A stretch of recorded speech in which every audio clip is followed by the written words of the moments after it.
guys, it's Justin from California Grenadiers. We're just out here in Utah, making our way back home from Loveland Expo in Colorado, Loveland Expo Mountain West. Saw a lot of cool things out there. We were in the Trail Racks booth, kind of showing a few things, showing number one, the Trail Racks full-length prototype roof rack. And then also we had that Driveshaft built for the front, because I know a lot of you guys are running into blown out drive shafts after lifting the car, even some guys with the blown out drive shafts at stock height, because of the weak design of the CVs, the booted CVs. So we had that drive shaft built. It's a 1350 double cardan on both ends, both the axle side and the transfer case side.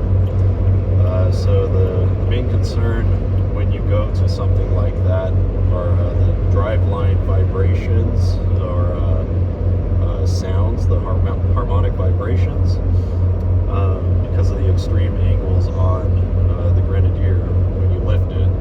So the problem that people have been running into is they're lifting, they're doing the IBOC 2.5 inch lift.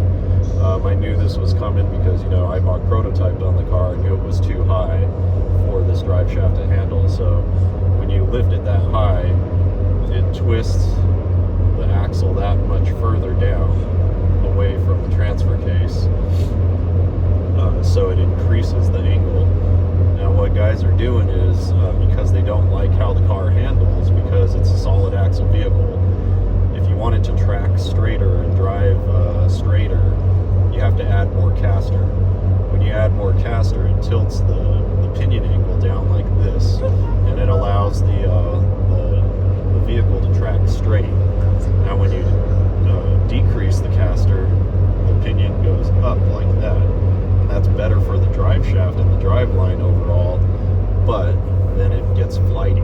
Then the car kind of wants to float around the road and go wherever it wants to go, and it's a little bit harder to control. And that's usually what the complaint was from the factory that most guys were having, that have never driven a solid axle vehicle like a Jeep or, you know, a big 1-ton truck. And that's pretty typical. And you just, you know, you find your magic spot, you adjust the caster, your pinion angle, and you get it to where it's tolerable for you, and that's kind of the way the cookie crumbles on these types of vehicles. But since, you know, guys are lifting it 2.5 inch now, it's increasing that angle and putting that boot in danger. So now you've got the CV collar like this. It's got a rubber boot. The shaft is coming out like this. It's going like that. When it droops, it pinches the metal part. And when that's turning and pinching, it rips the boot. Once the boot rips, the grease slings out. If you're fortunate enough to like at least keep everything inside, it'll just take time. It'll heat up. It'll destroy the cage in there that's holding the ball bearings or the teeth. Everything will heat up. Ball bearings will start to fail. They'll fly out. Grease spits everywhere. If you get mud, dirt, all that, which you will get in there, it's just a matter of time before those explode pretty much. If you're lucky, it'll blow up and it'll stay within that shaft, like within that collar, and it'll just kind of flail around in there. You pull over, pull the shaft off, that kind of stuff, or get it towed home. Worst case scenario, that thing can break loose of that collar, like where it's mounted to the axle or to the transfer case. And if you're driving and it blows from the axle side, it can spin around, causing all kinds of damage. Usually it'll, like, you know, hit your training pan or oil pan, things like that.